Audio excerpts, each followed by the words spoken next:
Et si vous aviez la machine à remonter le temps, revenir 17 ans et 5 mois en arrière, est-ce que vous tenteriez à nouveau l'expérience ou alors est-ce que vous essayeriez de provoquer la chance au Cameroun? Non, au Cameroun, j'avais l'impression que je n'y arriverais jamais.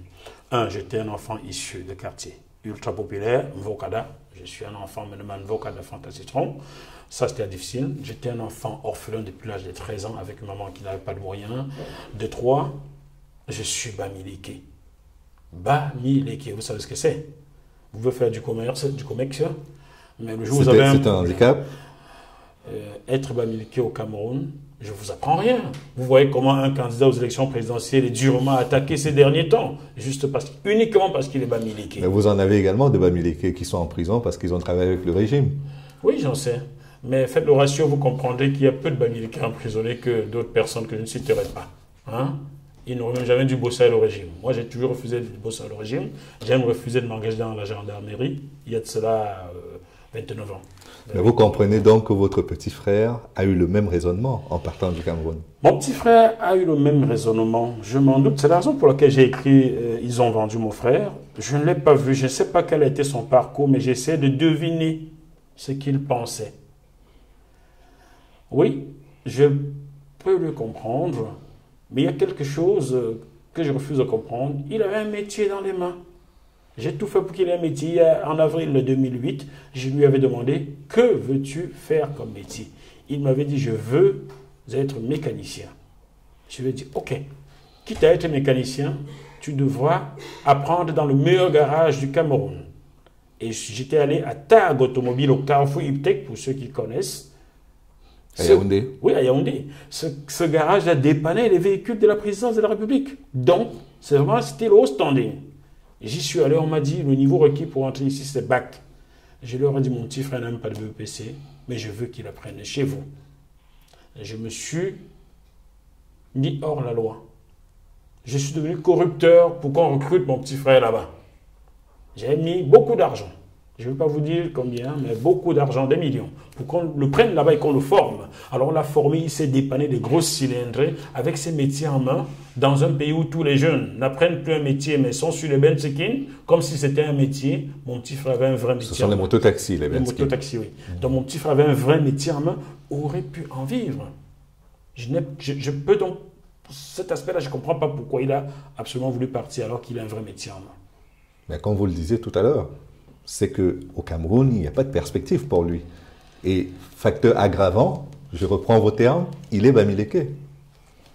A-t-il connu les mêmes problèmes que moi en étant Bamileke? Je ne sais pas. Puisque je n'en ai jamais discuté avec lui, il m'en a jamais parlé.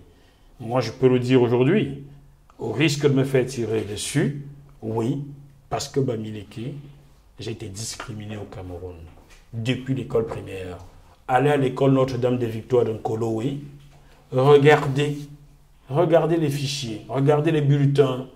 En 1983, je suis premier de ma classe au deuxième trimestre en CE1. Et le trimestre qui suit, quand mon maître me met une grosse fessée, il applique le fils. Mais voilà quelqu'un qui est le meilleur de la classe, qui est puni comme un malpropre. Juste parce qu'il a posé une question qui ne plaît pas au maître. Alors, c'était traumatisant, ce qui fait que mon frère cadet Mathieu René et moi, on disait aux gens qu'on est Bamoun. Et heureusement pour nous, nos parents nous habillaient soit en boubou. Donc, sans le savoir, on rejetait notre vraie identité. On se faisait passer pour des Bamoun. Heureusement pour nous, nous sommes vraiment du Noun, car notre papa est Bamileke du Noun. C'est notre maman qui est Banjoun. Pour échapper donc à cette vendetta anti-Bamileke à l'école comme dans les quartiers, on se faisait passer pour des Bamoun. Mais est-ce que cette discrimination dont vous parlez au Cameroun envers les Bamileke, elle est pire que celle que subissent certains Africains de couleur de peau noire en France? C'est difficile à dire. C'est difficile à dire. Quand on est noir en France, on peut moins jouer au football. Et y arriver en jouant au football, n'est-ce pas? Même si devant l'Élysée, lors de la pause photo, il n'y a aucun noir devant. On nous dit qu'il y a plusieurs photos. On nous dit qu'il y a des grands de taille, on nous envoie derrière, comme si N'Golo Kanté était grand de taille. Hein? Il y a eu plusieurs photos. Oui, il y a eu plusieurs photos, mais j'ai celle que j'ai. Donc, en France, en chantant du rap et en faisant la musique, on peut gagner sa vie. Au Cameroun, on peut aussi la gagner en faisant du commerce. Mais bon, un jour, on veut vous tomber dessus. On peut vous faire payer les impôts 100 000 fois. Je sais de quoi je parle, car j'ai eu des activités au Cameroun. J'avais des salons de coiffure au Carrefour en Guissa. Lorsque l'impôt libératoire passait, elle passait 5 fois par an et j'avais mon impôt libératoire 12 000 francs payés, mais il fallait toujours payer. Mais vous ne faites ni la musique ni le sport, rassurez-moi, en France. C'est peut-être la raison pour laquelle j'avance très doucement, mais bon, j'aurais fait du sport, de la musique, il y a longtemps que j'y serais arrivé, j'en suis certain. Et aujourd'hui, comment vous considérez-vous? Parce qu'une polémique, nous sommes sur le terrain du football, une polémique est née à la suite de la victoire de l'équipe de France à la Coupe du Monde. Certains ont dit que c'est la 6e équipe africaine, d'autres ont démenti en estimant que c'est l'équipe de France et donc ce sont des Français qui ont remporté. Vous-même, vous êtes Français. Quelle est votre position sur cette polémique? Je suis Français et j'admire Lilian Thuram. Qui a une fondation, justement. Vous lisez entre les lignes, vous comprenez. Je vais vous dire quelque chose. Observez. Ceux qui ont gagné la Coupe du Monde sont Français. Oui. Mais il faut qu'ils le soient tous les jours et tout le temps. Il ne faut pas qu'ils soient Français seulement quand il faut gagner des médailles, une Coupe du Monde pour la France. Comme a dit Elena Dumont sur une radio que nous écoutons tous, il faut qu'ils soient français ou bien que leurs frères soient également français lorsqu'ils vont chercher un logement, un emploi. Regardez la télévision française, nous payons tous la redevance. Vous connaissez combien de lois sur France 2? C'est parce que nous sommes incompétents? Eh, lui, ma gloire, nous payons tous la redevance pour ceux qui peuvent payer, ou bien nous avons au moins un jour payé cette redevance-là. Pourquoi sur France 2, tous ceux qui s'expriment, tous ceux qui peuvent être face caméra sont monocolores. Et monocolore, ça tend vers tout sauf vers le noir. Pourquoi? Regardez la Fédération française de football. Ceux qui jouent et gagnent sont de tous les horizons, mais ceux qui dirigent sont monocolores. Et cette monocolorité-là tend toujours vers tout sauf vers ce qui est brûlé par le soleil. Vous pensez c'est un hasard? Demandez à Willy Sagnol et à Laurent Blanc ce qu'ils en pensent. On aurait fixé les quotas comme ils le souhaitaient. Peut-être la France ne serait pas championne du monde aujourd'hui. Je vais encore aller plus loin. Disons, Emmanuel Macron, il est bien gentil. Mais le seul poste qui a échoué à un noir, à une noire, c'est le ministère des Sports. Vous pensez que c'est un hasard? Vous pensez qu'il n'y a pas de noir dans ce pays? Vous pensez que dans ce pays, il n'y a pas de noir capable d'être ministre des Finances? Vous pensez cela vraiment? Vous êtes en train d'aller très loin à côté de ma question, mais quelle est votre position sur cette polémique concernant la France 6e équipe africaine ou pas? C'est l'équipe de France qui a gagné cette Coupe du Monde. Et je le dis ici, n'en déplaise à ceux qui me tirent dessus lorsque je me réclame français, je n'ai qu'un seul passeport, mais je suis français. J'aimerais même d'ailleurs retrouver mon passeport camerounais, car de quel droit je vais me couper de l'une de mes deux cultures? Bon, donc c'est l'équipe de France qui a gagné. Ça ne fait pas de doute. Mais il faut que les gens qui ressemblent à cette équipe de France-là puissent gagner aussi lorsqu'elle va chercher un emploi, lorsqu'elle cherche un appartement, lorsqu'elle est confrontée à la police. Car, je vais vous dire ce qui me sauve lorsque je suis interpellé par la police. On me brutalise toujours en me demandant de garer ma voiture. Et on me tutoie d'entrée. Et je baisse les vitres, je dis bonjour monsieur. Déjà, ma façon de m'exprimer change du wesh wesh, donc le français de banlieue. Ça les casse un peu. Et je leur dis, je n'attends pas, puisque je sais qu'ils ne me considèrent pas. Je leur dis, je suppose que vous voulez mon permis de conduire. Voilà mon permis, voilà l'assurance. Je ne les laisse pas parler. Et je leur dis ensuite, si vous voulez ma carte de syndiqué, voilà ma carte syndiquée. Si vous voulez ma carte de presse, la voilà aussi. Dès que je sors, je dis carte de presse. Écoutez monsieur, on vous remet en circulation. Je n'aurais pas cette carte de presse-là, on ne me traiterait jamais bien. Et c'est comme ça se termine mal dans les banlieues, parce que la police n'a pas beaucoup de respect pour les jeunes issus de l'immigration. Croyez-moi, j'ai fait du travail là-dessus. Donc, l'équipe de France a gagné, bravo les gars. Merci Kylian Mbappé. Pas que Kylian Mbappé. Est-ce que quelqu'un se pose la question? Griezmann également et tous les autres. Alors je tords le cou à mes confrères français, blancs de peau, qui veulent faire passer Griezmann pour l'artisan de cette victoire, c'est des conneries. Non, je veux dire, il ne faut pas l'exclure non plus. Non, je ne l'exclus pas. Il a fait du bon travail, Griezmann. Mais s'il n'y a pas Kylian Mbappé dans cette équipe, l'équipe de France ne gagne pas cette Coupe du Monde. Observez bien. Vous et moi avons couvert les tournois de football. Si Kylian Mbappé, d'ailleurs Didier Deschamps le dit dans le documentaire diffusé sur TF1, vous avez le ballon Kylian devant. Kylian Mbappé est l'homme qui porte le danger, qui fixe. Kylian Mbappé est l'homme qui a marqué des buts et qui a détourné des matchs, fait des passes décisives. Le but de Pogba, ça vient d'un débordement. Lancé par Pogba, Kylian Mbappé qui déborde, qui remet et Griezmann remise. Donc, ce mec est le moteur de l'équipe de France. Mais j'ai l'impression, ces jours, certains parlaient de lui donner un ballon d'or à Griezmann, n'importe quoi. Si Kylian Mbappé n'a pas joué dans cette équipe, il n'y a pas de Coupe du Monde en France, je le dis encore. Donc, mais est-ce que quelqu'un s'est posé la question des souffrances de papa Wilfried Mbappé dans ce pays? Je ne pense pas. Oui, Kylian, c'est bien, mais qu'est-ce que papa a vécu dans ce pays? Peut-être qu'il n'a pas souffert. Mais posons-nous des questions. Voilà, Titi, il est arrivé dans ce pays, qui est à Douala, je crois bien. Yaoundé. À Yaoundé. Ah non, c'est mon frère de Yaoundé, salut mon gars. Est-ce que quelqu'un se pose la question de son vécu ou du vécu de ses parents dans ce pays? Il devait être lui aussi dans une banlieue pourrie, qui n'avait pas le droit d'être sur les Champs-Élysées tout le temps. Donc, que l'équipe de France, qui est de toutes les couleurs, se ressente aussi dans le gouvernement français. Que cette équipe de France se ressente dans l'équipe dirigeante de la Fédération française de football. Et je dirais que la France va mieux. Pour aujourd'hui, la France a gagné, mais la France ne va pas bien. Il y a 20 ans, on avait parlé de la France Black Blamber. C'était en 1998, c'était la génération Zidane. 20 ans après, on a la génération et de Pogba, et de Mbappé, de Griezmann, de Lloris, qui gagnent la Coupe du Monde. Est-ce que vous pensez que cela va changer quelque chose dans le vivre ensemble des Français, qu'ils soient de couleur noire, qu'ils soient asiatiques, qu'ils soient européens? Est-ce que vous pensez que cela va apporter quelque chose? Cela ne changera absolument rien, car ces jeunes gens, aussi talentueux qu'ils sont, ne sont pas les décideurs dans ce pays. Ces jeunes gens sont tenus par de gros contrats, de grosses firmes sportives. Ils ne peuvent donc pas l'ouvrir. Regardez, Zidane, qui avait gagné il y a 20 ans, vient seulement de commencer à balbutier sur la situation des jeunes issus de l'immigration. Il a juste balbutié tout récemment, après avoir gagné sa 3e Champions League. Mais Lilian Thuram s'en occupe depuis... C'est le seul d'ailleurs. Hein? Et il est très combattu par ses anciens coéquipiers. Demandez à Dugarry s'il est d'accord avec Thuram. Il ne sera jamais d'accord d'ailleurs, Dugarry. C'est excellent médiocre, je le dis ici. Il a gagné sa place en équipe de France parce qu'il était l'ami de Zidane, c'est tout.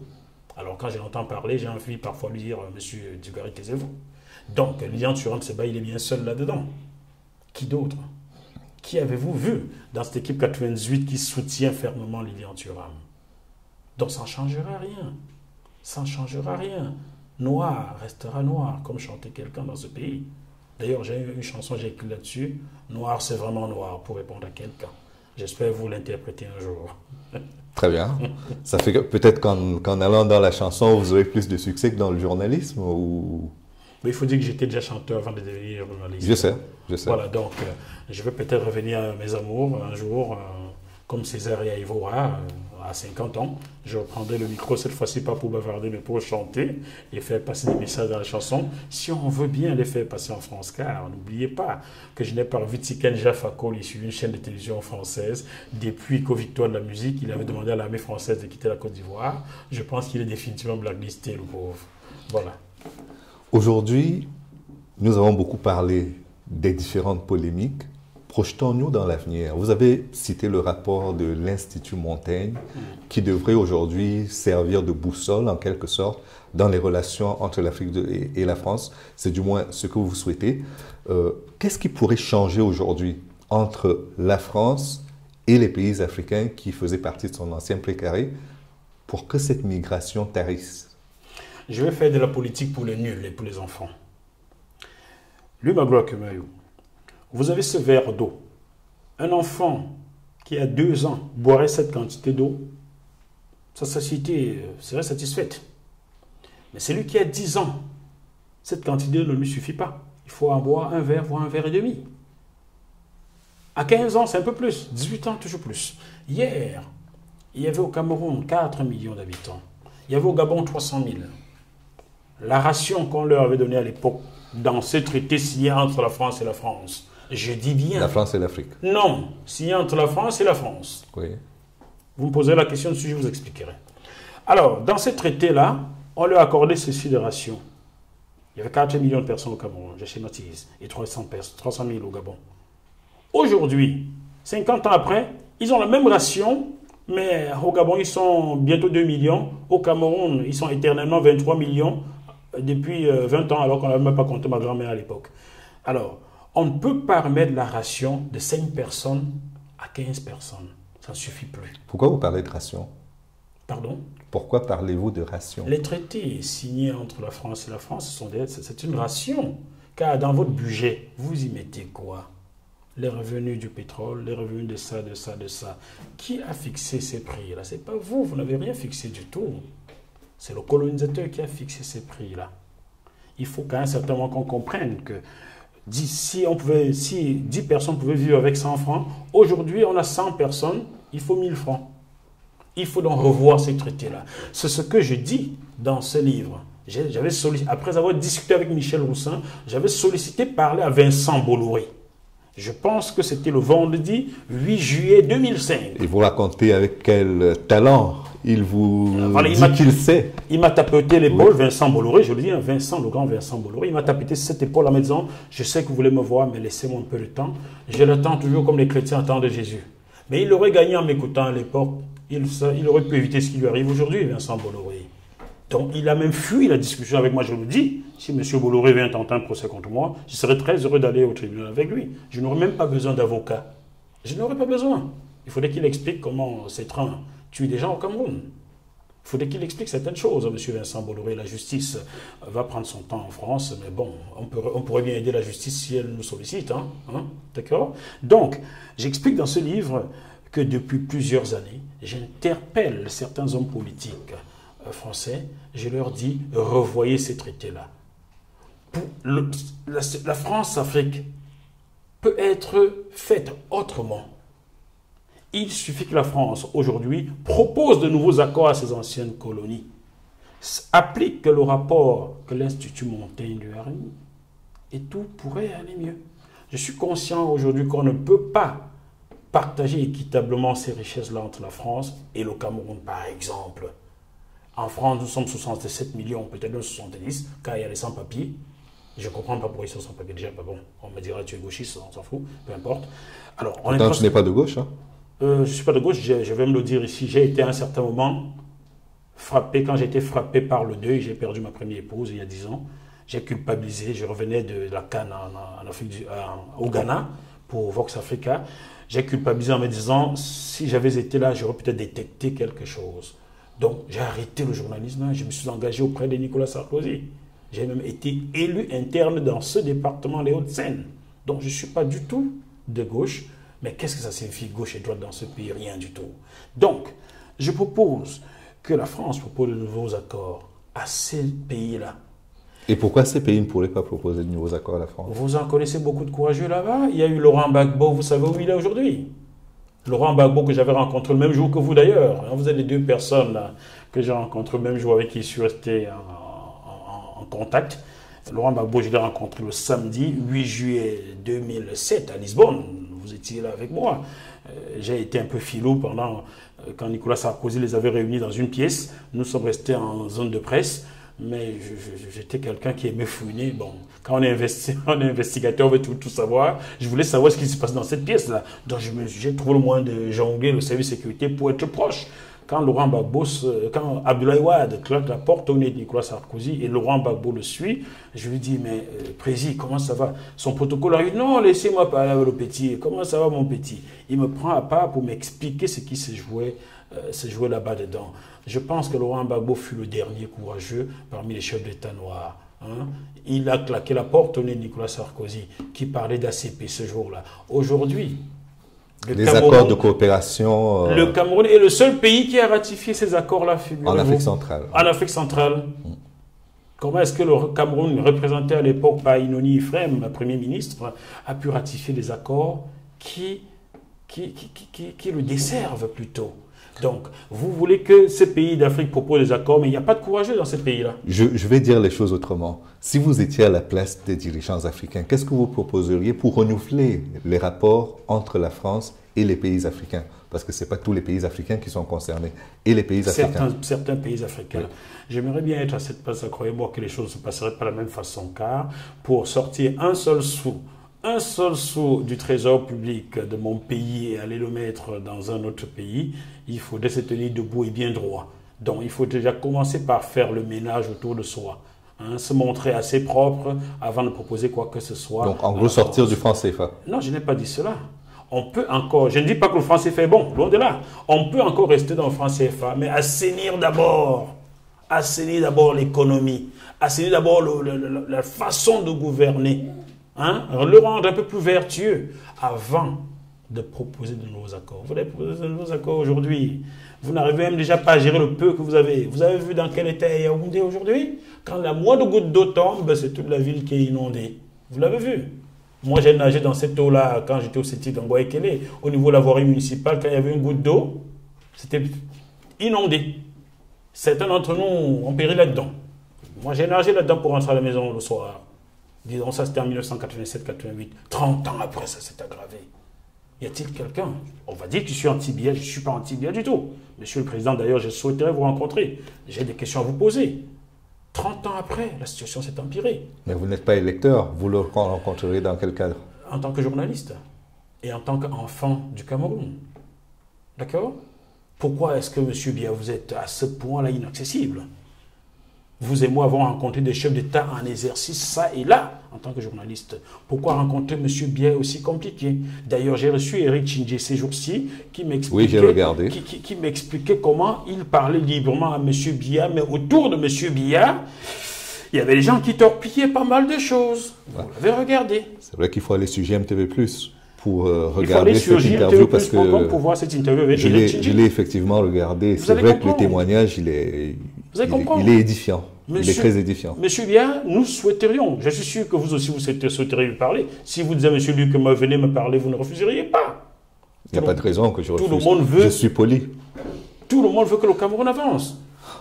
On ne peut pas avancer comme ça. Il faut déjà assainir, je reviens sur votre question, il faut déjà assainir son mode de gouvernement avant de réclamer quoi que ce soit dans les accords. Après, vous allez réclamer. Et ensuite, vous en faites quoi? Vous en faites quoi? Un autre, le président du RDPC section Nantes, me disait il y a 2 semaines jour pour jour, c'était le 7 juillet dernier à Nantes, et je l'interviewais, monsieur se vantait du fait que M. Biya a remis 1 200 000 € à la ville de La Baule. Je lui ai demandé, dis donc, vous parlez du président d'un pays où les gens manquent d'eau potable au quartier? 1 200 000, ça peut donner de l'eau à boire à beaucoup de personnes. 1 200 000 €. Euros. Ben, convertissez en francs CFA, je pense que ça fait de bonnes fontaines pour beaucoup de personnes dans le Cameroun. Revenons à la situation de votre petit frère. Ils ont vendu mon frère. Où est-ce que vous en êtes aujourd'hui? Quelles sont les dernières nouvelles que vous avez eues? Quelles sont les démarches que vous continuez de mener pour le retrouver et lui permettre de retrouver sa famille au Cameroun? Mon dernier passage chez nos confrères de France 24 a permis que quelqu'un qui avait été dans la même cellule que lui jusqu'en juin 2017 nous contacte pour nous donner 2-3 informations, mais malheureusement antérieures aux miennes. Nous sommes en juillet 2018, je n'ai plus vu de nouvelles depuis 1 an donc. Mais je vais vous dire, dans mon fort intérieur, j'ai la conviction qu'il est en vie. Je n'en ai jamais douté. Même si je n'ai pas de nouvelles, je suis sûr que je finirai par le retrouver. Je ne sais pas pourquoi, mais lorsque je suis à ce point-là convaincu de quelque chose, cela finit par arriver. Est-ce que vous avez des contacts? Non. Est-ce que ces ravisseurs ou d'autres personnes arrivent à vous fournir des informations? Plus de nouvelles du tout. Les autorités camerounaises, on m'a posé la question sur France 24 aussi, est-ce que les autorités camerounaises ont fait? Oui, ils ont fait quelque chose. La preuve, le petit camarade qui est de Guinée-Conakry vit dans une famille douane aujourd'hui parce qu'il s'est déclaré camerounais, las d'attendre que son pays aille le chercher. Oui, les autorités ont fait quelque chose, comme les autorités ivoiriennes, mais seulement ils ont fait quelque chose à Tripoli. Mais le phénomène de l'esclavage en Libye ne se limite pas à Tripoli, au contraire, il est amplifié en province. Voilà l'une des raisons pour lesquelles je dis que seuls les pays occidentaux qui ont les moyens logistiques, satellites pour repérer tout ça peuvent régler le problème. Car en Afrique, je ne connais pas un pays d'Afrique francophone qui a les moyens logistiques satellitaires de localiser ces Est-ce que vous pensez que s'il n'y avait pas eu le reportage de CNN avec une journaliste africaine, s'il n'y avait pas eu ce reportage, est-ce que vous pensez qu'on aurait prêté la même attention à la situation des jeunes noirs mis en esclavage en Libye? Non. Non, on ne l'aurait pas fait. Car je vais vous dire, La situation ne se circonscrit pas à la Libye. Hein. Il y a le Maroc. Allez voir ce que l'armée marocaine fait aux jeunes noirs qui veulent migrer au Maroc. On les bat à mort. Je le dis ici. Si les autorités marocaines veulent des preuves, je vais les leur apporter. Alors, qui s'en est ému de la situation au Maroc? En Algérie, en Mauritanie. D'ailleurs, j'ai dit dans mon livre, ils ont vendu mon frère, que mon premier Félix fut un Mauritanien. Alors que je venais sortir de la zone d'attente de Roissy, où j'avais malgré moi pris des positions et j'étais devenu malgré moi leader. La Croix-Rouge de Roissy, Roissy-Charles de Gaulle l'aéroport, service des primos arrivants, m'avait pris comme bénévole et j'accompagnais des demandeurs d'asile dans leur démarche. Et mon premier Félix fut un esclave mauritanien, noir. Qui ne le sait pas dans le monde entier que l'esclavage fait rage en Mauritanie ou au Soudan? Qui ne le sait pas? Mais qui a fait quoi? Il n'y aurait pas eu ce reportage que personne n'aurait levé le petit doigt. D'ailleurs, l'Union européenne, je peux me réclamer européenne, n'est-ce pas, même si je suis brûlé par le soleil, c'est bien l'Union européenne, dans mon Europe, qui finance ce non-État qui s'appelle la Libye pour bloquer ces jeunes-là. Est-il normal de financer un pays détruit par la seule volonté d'une seule personne, Nicolas Sarkozy? Est-il normal de financer un non-État pour bloquer les migrants qui veulent traverser? Qui finance-t-on? Qu'est-ce que vous feriez aujourd'hui si vous étiez à un sommet européen pour attirer l'attention de ces dirigeants dont vous estimez qu'ils sont les seuls à avoir la réponse à la question? Qu'est-ce que vous leur demanderiez? Qu'est-ce que vous feriez? Je leur demanderais au nom des droits de l'homme, n'est-ce pas, paraphé en France, car la France n'est pas... La Déclaration universelle des droits de l'homme. La France n'est pas le père de cette déclaration-là, mais ça a été paraphé ici. Au nom de l'humanité, agissez. Faites le nécessaire. Comment? Comment? Est-ce que l'OTAN ne peut pas envoyer une armée en Libye juste pour faire ces recherches-là? L'OTAN n'en a pas les moyens? L'OTAN n'a pas les hommes pour? Si ça avait été des Européens, vous pensez que ce serait resté, on en serait seulement là aujourd'hui? Non, dites-moi, si ça avait été des Européens blancs de peau, vous pensez que la situation perdurerait à ce point-là? Répondez-moi. Là, maintenant, je me mue un peu en journaliste. Vous pensez? Non, je reste dans mon rôle de journaliste. Je me contente de vous poser les questions. Je suis certain que ça aurait été des Européens, la situation aurait déjà été arrangée. J'en suis certain. Observez une chose. Quelqu'un l'a dit sur mon plateau et j'étais d'accord avec lui. Je ne sais plus qui c'était. Oui, comment il s'appelle, Saint-Photoncam qui l'a dit. Vous avez vu le corridor humanitaire ouvert par l'Allemagne pour faire entrer des Syriens. Parce que leur couleur de peau se rapproche à celle des Européens. Vous avez vu un corridor pour un pays africain? Si vous en avez vu, montrez-moi. Moi, je n'ai pas connaissance de cela. Donc, au nom de l'humanité, que l'Union européenne, qui finance un non-État pour retenir ces migrants-là, agisse. Vous avez les moyens pour. Si vous ne les avez pas, imposez aux pays africains de sortir les moyens pour. Voilà. Un dernier mot avant de conclure cet entretien? J'ai un rêve. Je rêve qu'un jour, l'État, des États, de nos États, soit en bon état. Et de tels fléaux n'existeraient plus. Merci beaucoup, Jackie Moifo. Merci, Luma Gloire. Je rappelle le titre de votre livre, hein, Ils ont vendu mon frère, ou Le douloureux chemin de l'immigration, paru aux éditions Fauve. C'est votre premier livre. C'est le tout premier. Il y aura d'autres, je peux l'annoncer ici. Les droits des chiens. Donc là, c'est une marque déposée, ne copiez pas. Les droits des chiens sera le titre de mon prochain livre. Merci beaucoup, Jackie. Et merci à vous de nous avoir regardés. À une prochaine fois sur Diaf TV. Merci.